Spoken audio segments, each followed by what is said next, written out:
മാന്യപ്രേക്ഷകർക്ക് എൻ്റെ പ്രണാമം.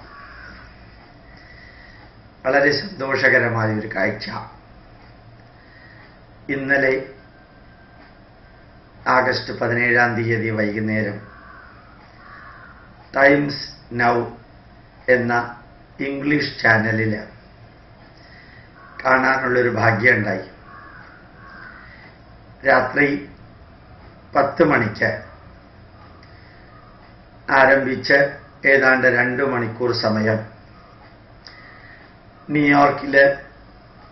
അമേരിക്കയിലെ ന്യൂയോർക്കിലെ ഇന്ത്യൻ സ്വാതന്ത്ര്യത്തിൻ്റെ 68ാം വാർഷികം അതിവിപുലമായ രീതിയിൽ 2 ലക്ഷത്തോളം ഭാരതീയരെ പങ്കെടുപ്പിച്ചുകൊണ്ട് വളരെ സ്വതന്ത്രമായിട്ട് ഭാരതത്തിലെ എല്ലാ സംസ്ഥാനങ്ങളിലെയും എല്ലാ വിഭാഗം ജനങ്ങളെയും എല്ലാ തരത്തിലുള്ള സാംസ്കാരിക പരിപാടികളും ലയിപ്പിച്ചുകൊണ്ട് ഒരു ഉജ്ജ്വലമായ പരിപാടിയാണ് ഏതാണ്ട് 2 മണിക്കൂർ ലൈവ് ടെലികാസ്റ്റായിട്ട് കാണാൻ സാധിച്ചത്. അത്ഭുതത്തെക്കാളേറെ അഭിമാനം തോന്നി. അമേരിക്കൻ പതാകയോടൊപ്പം ഭാരതത്തിലെ പതാകയും ചേർത്ത് അമേരിക്കക്കാര് അമേരിക്കൻ ദേശീയ ഗാനവും ഭാരതീയ ദേശീയ ഗാനവും ബാൻഡ് മേളത്തിലൂടെ നല്ല രീതിയിൽ ആലപിച്ച് എല്ലാവിധത്തിലുള്ള കലാപരിപാടികളും കൈകൊട്ടിക്കളിയും കോലുകളിയും ഉൾപ്പെടെ നമ്മുടെ ഭാരതവുമായി ബന്ധപ്പെട്ട എല്ലാവിധത്തിലുള്ള സാംസ്കാരികമായിട്ടുള്ള ദൃശ്യങ്ങളും ചേർത്തുകൊണ്ട് അനസ്യൂതം ഒഴുകുന്ന ഒരു വലിയ ജാഥ പോലെ ചിരിച്ച് സന്തോഷിച്ച് ആഹ്ലാദിച്ച് ചിരിപ്പിച്ച് ഞങ്ങൾ ഒന്നാണ് എന്ന നല്ല സന്ദേശം പരത്തിക്കൊണ്ട് ആ ഒരു പ്രൊസഷനിൽ അനവധി മാധ്യമ പ്രവർത്തകര് പലരെയും കണ്ട് മൈക്ക് സെറ്റ് കൊടുത്ത് അവരുടെ കമന്റ് പറയാനായിട്ട് പ്രോത്സാഹിപ്പിക്കുന്നുണ്ടായിരുന്നു. ഡസൻ കണക്കിന് യുവാക്കള് ഞങ്ങള് ഭാരതീയരായതിൽ അഭിമാനിക്കുന്നു എന്നും ഭാരതീയ പൈതൃകം ഈ ലോകത്തിലെത്തിക്കാനുള്ള എല്ലാ യജ്ഞവും ഞങ്ങൾ ചെയ്തുകൊണ്ടിരിക്കുകയാണെന്നും ഞങ്ങൾക്കിപ്പോൾ ഭാരതത്തിൽ ജീവിക്കുന്ന ഭാരതീയരെക്കാളേറെ ഭാരതത്തെക്കുറിച്ച് അമേരിക്കയിൽ ജീവിക്കുന്ന ഭാരതീയർക്കറിയാമെന്നും അതിൽ പലരും ഇങ്ങനെ കുറേ കാര്യങ്ങൾ പറയുന്നത് കൂടാതെ ഒരു 50% യുവാക്കളെങ്കിലും അഭിമാനത്തോടുകൂടി പറയുകയുണ്ടായി, ഞങ്ങൾ ഹിന്ദുക്കളാണ്. ഈ ഹൈന്ദവ ജനതയുടെ അഭിമാനകരമായ വിശ്വാസം ലോകത്തെ ഇന്ന് എല്ലാവിധത്തിലും ശുദ്ധീകരിക്കുന്നു, നവീകരിക്കുന്നു. 1-2 പേര് പറയുകയുണ്ടായി, ഞങ്ങൾ യേശുക്രിസ്തുവിനെ ചിലപ്പോൾ ആരാധിക്കുന്നുണ്ടാവും, അള്ളാഹുവിനെ ആരാധിക്കുന്നുണ്ടാവും, പക്ഷേ ഭാരതീയരായ ഹിന്ദുക്കളാണ് ഞങ്ങൾ എന്ന് വരെ ആത്മാഭിമാനത്തോടുകൂടി തല ഉയർത്തി നിന്നുകൊണ്ട് പറയുന്ന കാഴ്ചയും ശ്രാവ്യവും വളരെയേറെ സന്തോഷം തോന്നിയ ഒന്നാണ്. കാവിക്കൊടികൾ ഉണ്ടായിരുന്നു, ദേശീയ പതാക ഉണ്ടായിരുന്നു, അമേരിക്കൻ പതാക ഉണ്ടായിരുന്നു. ധാരാളം വ്യക്തികൾ ഗ്രൂപ്പായിട്ട് വണ്ടിയിലും വലിയ പ്ലാറ്റ്ഫോമുള്ള വണ്ടിയിലും ചെറിയ പ്ലാറ്റ്ഫോമുകളുള്ള വണ്ടിയിലും അതുപോലെ തന്നെ റോട്ടിലും പലതരത്തിലുള്ള ഭാരതീയ കലകൾ കാണിച്ചുകൊണ്ട് ഏറ്റവും അത്ഭുതം തോന്നിയത് ഇന്ത്യൻ പരിപാടികൾ അമേരിക്കയിലോ യൂറോപ്പിലോ നടക്കുകയാണെങ്കിൽ മറ്റ് ഏത് രാജ്യത്തിലെ പരിപാടികളിൽ നിയന്ത്രിക്കാനായിട്ട് അമേരിക്കൻ പോലീസ് വരുന്നതിനേക്കാൾ കൂടുതൽ അമേരിക്കൻ പോലീസ് ഇന്ത്യൻ പരിപാടികൾ നടക്കുന്ന വേദിയിലുണ്ടാവും. അതിന് പ്രധാന കാരണം അമേരിക്കയിലെയോ കാനഡയിലെയോ ഇംഗ്ലണ്ടിലെയോ യൂറോപ്പിലെയോ പോലീസിനറിയാം ഇന്ത്യക്കാർ ഒരിക്കലും ഒരുമിച്ച് വരില്ല. അവര് വന്നാൽ തന്നെ തമ്മിൽ തല്ലും, വഴക്കുണ്ടാവും. ഞാൻ ആദ്യം, നിങ്ങൾ ആദ്യം എന്ന് പറയും. ഒരാള് ഒരു രീതിയിൽ പറയുമ്പോൾ മറ്റേ ആളെ എതിർത്ത് പറയും. എന്നിട്ട് അവിടെ വാഗ്വാദം ഉണ്ടാവും. പലപ്പോഴും തമ്മിൽ അടിവരെ ഉണ്ടാവും. അതുകൊണ്ട് എല്ലാ മുൻകരുതലുകൾ എന്ന രീതിയിലും അമേരിക്കൻ പോലീസായാലും കനേഡിയൻ പോലീസായാലും ഇന്ത്യക്കാരുടെ പരിപാടി നടക്കുന്ന സ്ഥലത്ത് വളരെയേറെ ശ്രദ്ധിക്കാറുണ്ട്. കൂടുതൽ മാൻ പവറും കൂടുതൽ സമയവും അവർ ചെലവഴിക്കാറുണ്ട്. പക്ഷെ ഇന്നലെ നേരിട്ട് കാണാൻ സാധിച്ച ഏറ്റവും സംതൃപ്തജനകമായ സന്തോഷകരമായ വസ്തുത എന്ന് പറയുന്നത്, ഒരു പോലീസ് ഇൻസ്പെക്ടർ തന്നെ പറയുകയായിരുന്നു, പോലീസിനെ വിന്യസിച്ചിട്ടേ ഇല്ല, ഞങ്ങൾ ഈ ഭാഗത്ത് സ്ഥിരമായിട്ട് നിൽക്കുന്ന പോലീസുകാരാണ്, അല്ലാതെ ഇതിനു വേണ്ടി നിൽക്കുന്നവരല്ല. 24 മണിക്കൂറും ഈ റൂട്ടിലുള്ള പോലീസ് മാത്രമല്ലാണ്ട് വേറെ ഒരു പോലീസും ഇല്ല എന്ന് പോലീസുകാർ പറയുകയും അമേരിക്കൻ ജനത ഭാരതത്തിൻ്റെ ഒത്തൊരുമയിൽ ഒരു അംഗീകാരം നൽകുകയും പരോക്ഷമായിട്ട് അത് കാണാൻ സാധിക്കുകയും ചെയ്തു. വീണ്ടും വീണ്ടും ഇന്റർവ്യൂ നടത്തിയ ഓരോ വ്യക്തിയും, അതിൽ മുസ്ലിങ്ങളുണ്ട്, ബോളിവുഡിലെ മുസ്ലിം താരങ്ങളുണ്ട്, പിന്നെ പല തരത്തിലുള്ള അമേരിക്കൻ ഡിപ്പാർട്ട്മെന്റുകളിൽ പ്രവർത്തിക്കുന്ന ഇന്ത്യക്കാരുണ്ട്. അവർ അമേരിക്കൻ സിറ്റിസൺസ് ആണ്. അവർ അമേരിക്കൻ സിറ്റിസൺ ആവുന്നത് കൊണ്ട് എത്രത്തോളം അഭിമാനിക്കുന്നോ അത്രയുമോ അതിൽ കൂടുതലോ ഇന്ത്യൻ പൗരന്മാരാണ് അല്ലെങ്കിൽ ഇന്ത്യക്കാരാണ് എന്നുള്ളതിൽ അഭിമാനിക്കുന്നു. അനവധി യുവാക്കളും യുവതികളും കപ്പിൾസായിട്ട് വന്ന് ഈ മൈക്കിന്റെ മുമ്പിൽ വന്ന് പറയുന്നുണ്ടായിരുന്നു, ഞങ്ങൾക്ക് ഞങ്ങളുടെ പൈതൃകം പഠിക്കാൻ സാധിച്ചില്ല, ഇപ്പോഴാണ് ഞങ്ങൾ പഠിക്കുന്നത്, ഈ അബദ്ധം ഞങ്ങളുടെ മക്കൾക്ക് സംഭവിക്കില്ലെന്ന് ഉറപ്പാണ്, അവരെ ഭാരതീയരും ഹിന്ദുക്കളുമായി തന്നെ വളർത്തുമെന്നുള്ളത് ഉറപ്പാണ് എന്ന് പറയുന്ന ശബ്ദം, ആത്മാഭിമാനത്തോടു കൂടിയുള്ള ശബ്ദം വളരെ വ്യക്തമായിട്ട് കേൾക്കാമായിരുന്നു. എനിക്ക് തോന്നുന്നു ഭാരതത്തിൻ്റെ ഒരു തിരിച്ചുവരവ്, ഭാരതീയ സംസ്കാരത്തിൻ്റെ ഒരു തിരിച്ചുവരവ് 21ാം നൂറ്റാണ്ട് ഭാരതീയരുടേതായിരിക്കുമെന്ന് പണ്ട് സ്വാമി വിവേകാനന്ദൻ ഷിക്കാഗോ പ്രഭാഷണം കഴിഞ്ഞ് പുറത്തേക്ക് വരുമ്പോൾ പറയുകയുണ്ടായി. 20th century belongs to you Americans, whereas 21st century belongs to we Indians. യഥാർത്ഥത്തിൽ ഭാരതീയമായ എല്ലാ നന്മകളും എല്ലാ തരത്തിലുള്ള ചൈതന്യങ്ങളും ഭാരതീയരായ ജനത ലോകത്തിൽ എവിടെയുണ്ടോ അവിടെയെല്ലാം സ്വീകരിക്കുന്ന ഒരു കാലഘട്ടം. ഈ അടുത്ത കാലത്ത് ഇന്ത്യൻ ഇൻസ്റ്റിറ്റ്യൂട്ട് ഓഫ് സയന്റിഫിക് ഹെറിറ്റേജുമായിട്ട് വളരെയേറെ ചേർന്ന് പ്രവർത്തിക്കുന്ന ഓസ്ട്രേലിയയിലെ ഹിന്ദു സംഘടനകളുണ്ട്. അതിൽ ആരാധ്യയായ ഒരു സരസ്വതി മേഡുണ്ട്. അവർ എല്ലാ വിഭാഗം ഇന്ത്യക്കാരെയും ഒരുമിച്ച് ചേർത്ത്, കന്നഡികരെയും തെലുങ്കരെയും തമിഴരെയും ചേർത്ത് ശരിക്ക് 400ഓളം സ്കൂളുകളിലാണെന്ന് തോന്നുന്നു നമ്മുടെ പൈതൃകം പഠിപ്പിക്കുന്ന പ്രോഗ്രാം ഓസ്ട്രേലിയൻ പ്രൊവിൻഷ്യൽ ഗവൺമെന്റിനെ കൊണ്ട് അംഗീകരിപ്പിച്ച് നടത്തുന്നു. അപ്പൊ ശരിക്ക് ഒരു ഇലക്ട്രിക് പോസ്റ്റ് പോലെയാണ്. കുറേ വ്യക്തികൾ ഇലക്ട്രിസിറ്റി ജനറേറ്ററെ പോലെ വൈദ്യുതി ഊർജം നമ്മുടെ പൈതൃകം പഠിപ്പിക്കാനുള്ള ചൈതന്യം ഉൽപ്പാദിപ്പിക്കുന്നു. വേറെ കുറേ പേര് ഇലക്ട്രിക് ലൈൻ മാതിരി ഈ ചൈതന്യം ഒരു സ്ഥലത്ത് നിന്ന് മറ്റൊരു സ്ഥലത്തേക്ക് എത്തിക്കുന്നു. വേറെ ചിലര് ഈ വൈദ്യുതി ലൈൻ ഉയർത്തിപ്പിടിക്കുന്ന ഇലക്ട്രിക് പോസ്റ്റ് പോലെ നല്ല കർമ്മങ്ങൾ ചെയ്യുന്ന ഭാരതീയ പൈതൃകത്തെ പഠിപ്പിച്ച് ജീവിതത്തിൽ പകർത്തി പ്രചരിപ്പിക്കുന്ന വ്യക്തികൾക്ക് താങ്ങും തണലുമായിട്ട് അവരെ ഉയർത്തിപ്പിടിക്കുന്നു. വേറെ ചില വ്യക്തികൾ ഈ വയറിൽ നിന്ന് ഇലക്ട്രിക് കണക്ഷൻ എടുത്ത് ബൾബ് ആയിത്തീരുന്നു. വേറെ ചിലര് കത്തുന്ന ബൾബ് അതിൻ്റെ ചുവട്ടിൽ വരുന്നവർക്ക് പ്രകാശം കൊടുക്കാൻ പാകത്തിന് അന്ധകാരത്തിൽ നിറഞ്ഞ് പ്രകാശിച്ചു കൊണ്ടിരിക്കുന്നു. ഇങ്ങനെ വേറെ ചിലര് റോട്ടിലൂടെ പോകുന്ന ഇലക്ട്രിക്കൽ വയറിൽ നിന്ന് വീട്ടിലേക്ക് വരുന്ന വയറുകളായിത്തീരുന്നു. യഥാർത്ഥത്തിൽ ഒരു ഇലക്ട്രിസിറ്റി ജനറേറ്റ് ചെയ്യുന്ന ജനറേറ്റർ മുതൽക്ക് അത് റോട്ടിലും വീട്ടിലും കത്തുന്ന വിളക്കും മൈക്ക് സെറ്റുകളും എയർ കണ്ടീഷണറും ഫാനും ഹീറ്ററും എല്ലാമായി മാറുന്നത് ഒരു മനുഷ്യനായിട്ട് സങ്കല്പിക്കുകയാണെങ്കിൽ അങ്ങനെ ഭാരതത്തിൻ്റെ പൈതൃകം എല്ലായിടത്തും പ്രചരിക്കുന്ന ഒരു കാഴ്ച കാണാനും കേൾക്കാനും ഇമെയിലിലൂടെ അറിയാനും കത്തിലൂടെയും ഇതാക്കാനും ഇവിടെ വരുന്ന സന്ദർശകരിൽ നിന്ന് മനസ്സിലാക്കാനും സാധിക്കുന്നു.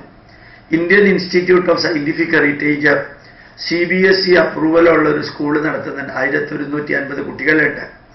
70% മോഡേൺ നോളജും 10% മോഡേൺ നോളജുമായി ബന്ധപ്പെട്ട ഹെറിറ്റേജ് നോളജും 10% വാല്യൂ ബേസ്ഡ് നോളജും 10% ജനറൽ നോളജുമായി ബന്ധപ്പെട്ട് പഠിപ്പിക്കുന്നതിനെ അഭിനന്ദിച്ചുകൊണ്ട് ധാരാളം വ്യക്തികൾ ഇത്തരത്തിൽ ചോദിക്കാറുണ്ട്.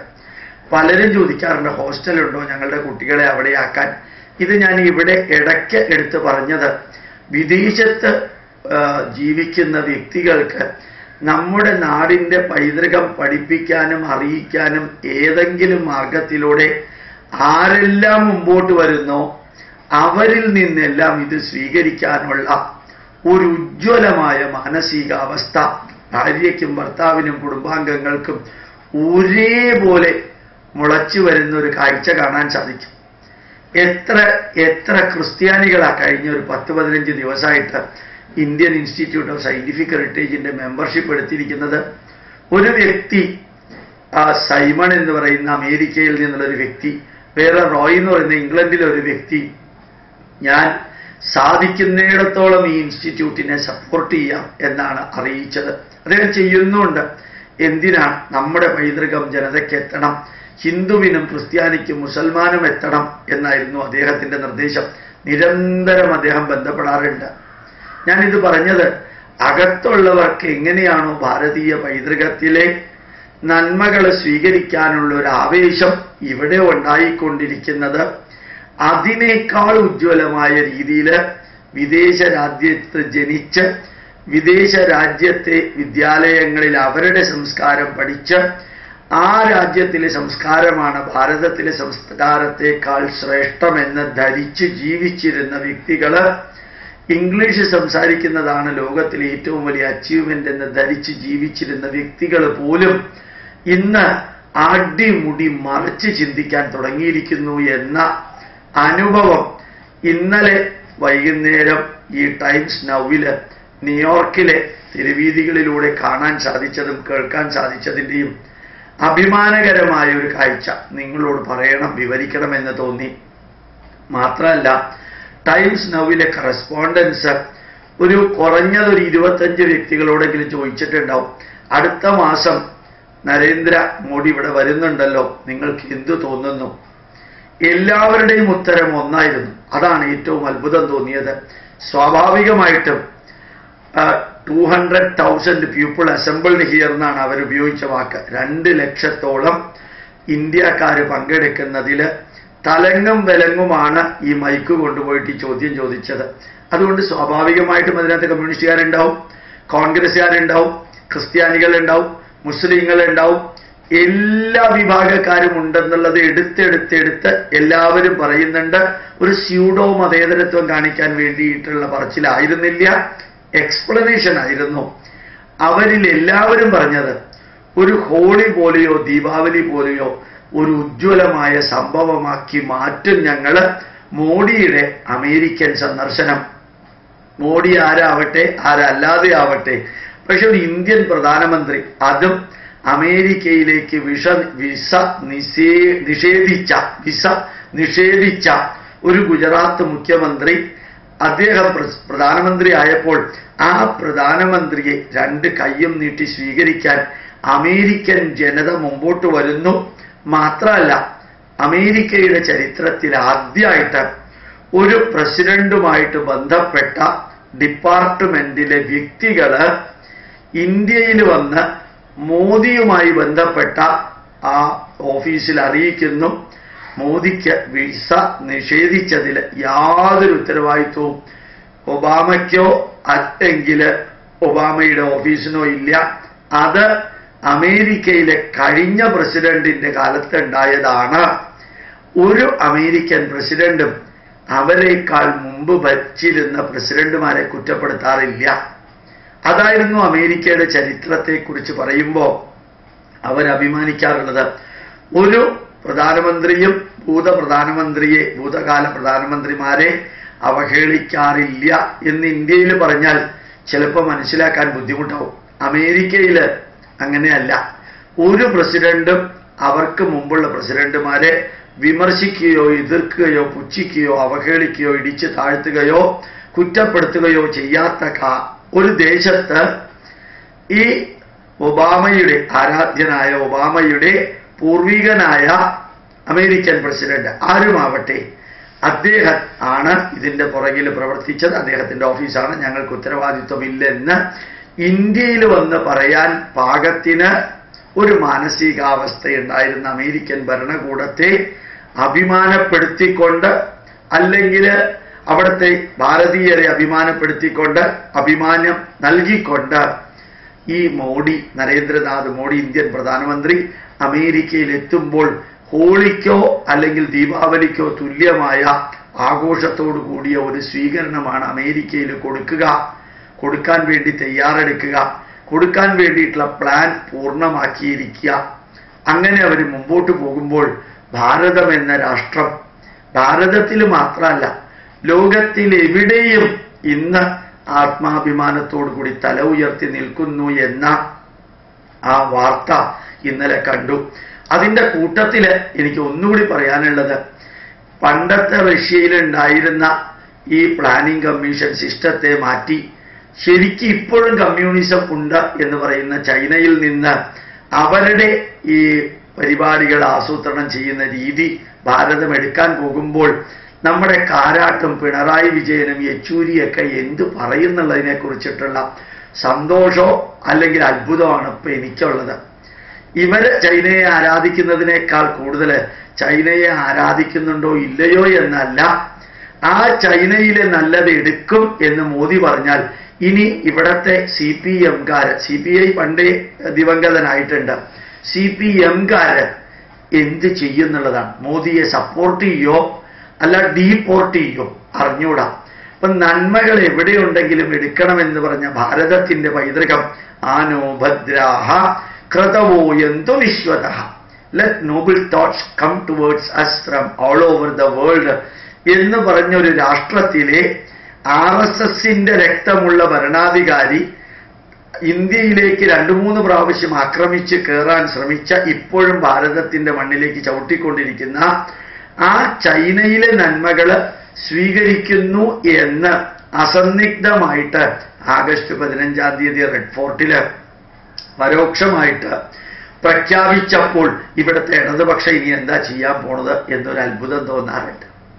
അത് മാത്രമല്ല, ഈ അമേരിക്കയിലെ ന്യൂയോർക്കിലെ കണ്ട ഈ കാഴ്ച ഇന്നലെ രാത്രി ആത്മാഭിമാനത്തോടു കൂടി കണ്ടപ്പോൾ അതിന് ആത്മാഭിമാനം കുറെ കൂടി വർദ്ധിപ്പിക്കുന്ന രീതിയിൽ വേറൊരു കാഴ്ച കൂടി കാണാൻ സാധിച്ചു. അത് ഇതിൻ്റെ കൂട്ടത്തിൽ ചേർത്ത് പറഞ്ഞാൽ ചിലപ്പോ കളിയാക്കലായിട്ടോ അവഹേളനമായിട്ടോ തോന്നുമെന്ന് എനിക്ക് അറിഞ്ഞൂടാ. പക്ഷെ കണ്ടത് അതേപോലെ ഞാൻ പറയുകയാണ്. ഇന്നലെ ഞങ്ങള്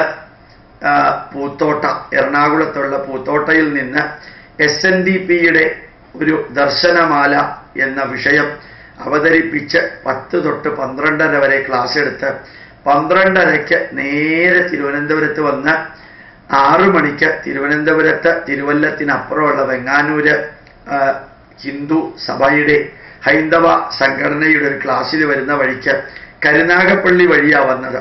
അവിടെ നല്ല വെളുത്ത വലിയ കൊടി, അതിൻ്റെ ഉള്ളില് ഒരു വലിയ ചുമന്ന നക്ഷത്രം, ബാലസംഘം ആരുടെയാണെന്ന് എനിക്ക് അറിഞ്ഞൂടാ, ഇനി അറിയാമെങ്കിൽ ഞാൻ പറയാൻ ഉദ്ദേശിക്കണില്ല. ബാലസംഘം അവരുടെ ഒരു പ്രൊസഷൻ കണ്ടു.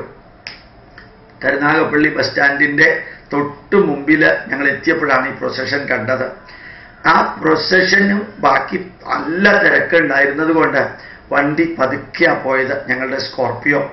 ഞങ്ങൾ ഈ പ്രൊസഷനിൽ പങ്കെടുത്ത ആൾക്കാരെ ഒന്ന് എണ്ണി 47 പേര്. 47 എന്ന് പറഞ്ഞാൽ 47 തന്നെയാണ്. അതിൽ 1-2 പേര് അറിയാതെ യാത്രക്കാർ പെട്ടിട്ടുണ്ടെങ്കിലേ ഉള്ളൂ, നമ്പർ കുറച്ചിട്ടില്ല. ബാലജനസംഘം അതിൽ 7 കുട്ടികളാണ് ഉണ്ടായിരുന്നത്. ബാക്കി മുഴുവനും ഏതാണ്ട് 50-55 വർഷങ്ങൾക്ക് മുൻപ് കുട്ടികളായിരുന്നവരാണ്, വൃദ്ധരാണ്. ഈ കൊടിയും പിടിച്ചുകൊണ്ട് ബാലജനസംഘത്തിൻ്റെ ഈ ബാലജനസംഘം എന്നാണ് വായിച്ചതെന്നാണ് ഓർമ്മ. വെളുത്ത വലിയ കൊടി, നടുക്കുന്ന കുറച്ച് താഴെ ഒരു ചുവന്ന നക്ഷത്രം. ഏത് രാഷ്ട്രീയ പാർട്ടിയുടെയാണെന്ന് എഴുതിയിട്ടില്ല. ഏതായാലും ഇങ്ങനെ ഒന്ന് വരാൻ സാധ്യത ഇവിടുത്തെ പുരോഗമനവാദികളുടെയും ഇടതുപക്ഷത്തിൻ്റെതും ആണോ എന്നൊരു സംശയവും കൂടി തോന്നി. ഏതായാലും ഇന്നലെ ഞായറാഴ്ച ഹോളിഡേ ആണ്. ഇന്നലെ വിദ്യാലയമില്ല. വേണമെന്നുള്ളവർക്ക് വരാൻ ഒരു സൗകര്യക്കുറവുമില്ല. കരുനാഗപ്പള്ളി ഇടതുപക്ഷത്തിൻ്റെ ഒരു കോട്ടയുമാണ്, മുസ്ലിമിൻ്റെ കോട്ട എന്നതുപോലെ തന്നെ. ആ കോട്ടയിൽ ബാലജനസംഘത്തിൻ്റെ ഒരു പ്രൊസഷൻ നടക്കുമ്പോൾ അതിൽ 47 പേര് പങ്കെടുത്തതിൽ 7 പേര് ബാലന്മാര് എന്ന കാറ്റഗറിയിൽ വരാൻ യോഗ്യതയുള്ളവരുള്ളൂ എങ്കിൽ എനിക്ക് സന്തോഷം തോന്നി. കാരണം എന്താണെന്ന് ഞാൻ പറയണില്ല. ഒരു രാഷ്ട്രീയ പാർട്ടിയോടും എതിർപ്പുണ്ടായിട്ടല്ല. ഈ നാടിനെ പുച്ഛിക്കുകയും അവഹേളിക്കുകയും അപകീർത്തിപ്പെടുത്തുകയും ഈ നാടിനെ എവിടെയെല്ലാം അവസരം കിട്ടുമ്പോൾ ഇടിച്ച് താഴ്ത്തുകയും കളിയാക്കുകയും ചെയ്ത് ഈ നാടിനെതിരെ നാടിനകത്തിരുന്നുകൊണ്ട് പ്രവർത്തിച്ച് അതേ നാക്കും പ്രവൃത്തിയും കൊണ്ട് തീവ്രവാദികളായ മദനിയുടെ വീട്ടിൽ ചെന്ന് കല്യാണത്തിന് പങ്കെടുക്കുകയും ചായ കുടിക്കുകയും ചെയ്യാം. ബിഷപ്പിന്റെയും അതിരൂപതയുടെയും വീട്ടിൽ ചെന്ന് അന്തി ഉറങ്ങുക, അവർ തരുന്ന മത്സ്യം വറുത്തതും ബാക്കി എല്ലാവരും പ്രതിപക്ഷ നേതാവും മറ്റുള്ളവരും എല്ലാം കുടിക്കുക, കഴിക്കുക.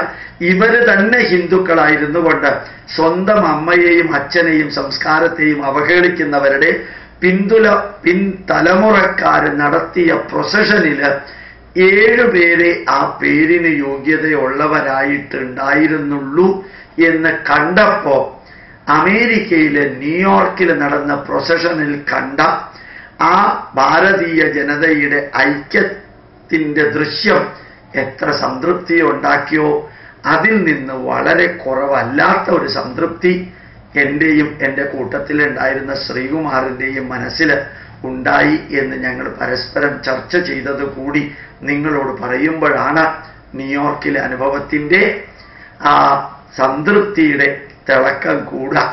ബാക്ക്ഗ്രൗണ്ട് നന്മ നിറഞ്ഞതായാൽ ഫ്രണ്ടിലിരിക്കുന്നവൻ്റെ നന്മ കുറെ കൂടി തെളിയും എന്നാണ് തോന്നല്. ആ തോന്നലിൻ്റെ അടിസ്ഥാനത്തിലാണ് ഞാൻ അതുകൂടി പറഞ്ഞത്. പ്രണാമം, നമസ്കാരം.